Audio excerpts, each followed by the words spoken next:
Well, I've been away working for a lot, so the chassis still sat there. Because I had the exhaust valves stuck open, I've stripped them all down. There's the exhaust valves, there's the inlet valves. I've measured the springs, they're okay. The collets are fine, these springs are okay, all within tolerance. I'm going to lap these in because I've got the old grinding paste and lapping stick. I'm going to clean these up, and on the back of there is the oil stem seals.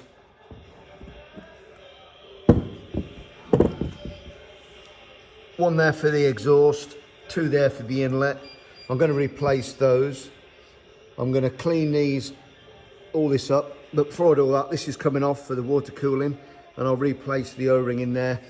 But I'm going to sandblast these inside my cabinet. I'm not sure what colour I'm going to do the engine at the moment. I've honed the bores. One of them looks a little bit suspect. I'll compression test it. I may get away with it now. I'm really not sure. It might need a rebore up to the next one, but I'll put it back together again, see what happens. That's just me being a bit suspicious. It's not heavily pitted or scored, but you know what it's like. You see a little bit of rust and you think, is it, isn't it? So I'll put new springs, O-rings, what's the name's on there? One of them's freed up, the oil one's freed up, but the very top one is still stuck in there fast.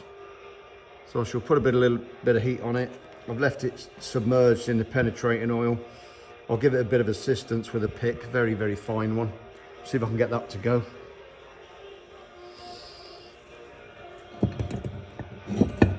Yeah, those have been measured as well. And what I've done now is I've ordered some gaskets.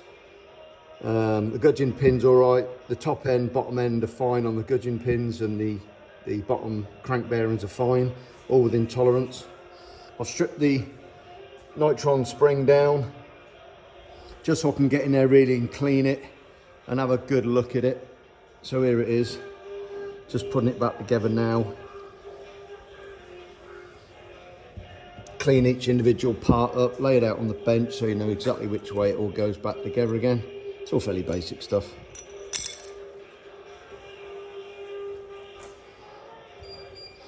The spring is about 8 years old, but it's just starting to crack. Just starting to bubble up inside there. It's only powder coat at the end of the day. Powder coat isn't the best in the world in my opinion. However, that's what most people use, or stove enameling, or just normal 2-pack paints, etc. But it is what it is.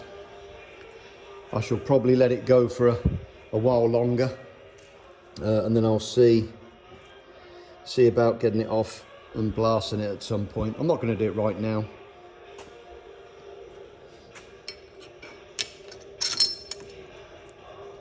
That little clip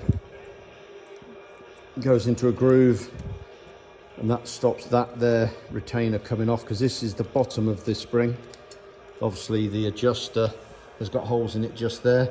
I'm 18 threads in for my weight and allowing for a bit of luggage.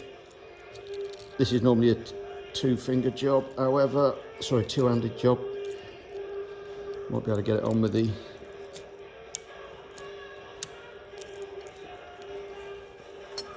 just make sure it is seated correctly. Yes, it is.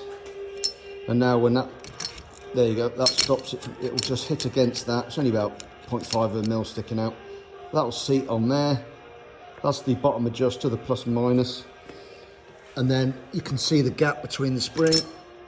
When I tighten that back up to 17 to 18 threads, it'll be back to where it was before I stripped it down. Right, I'll crack on with that. See you later.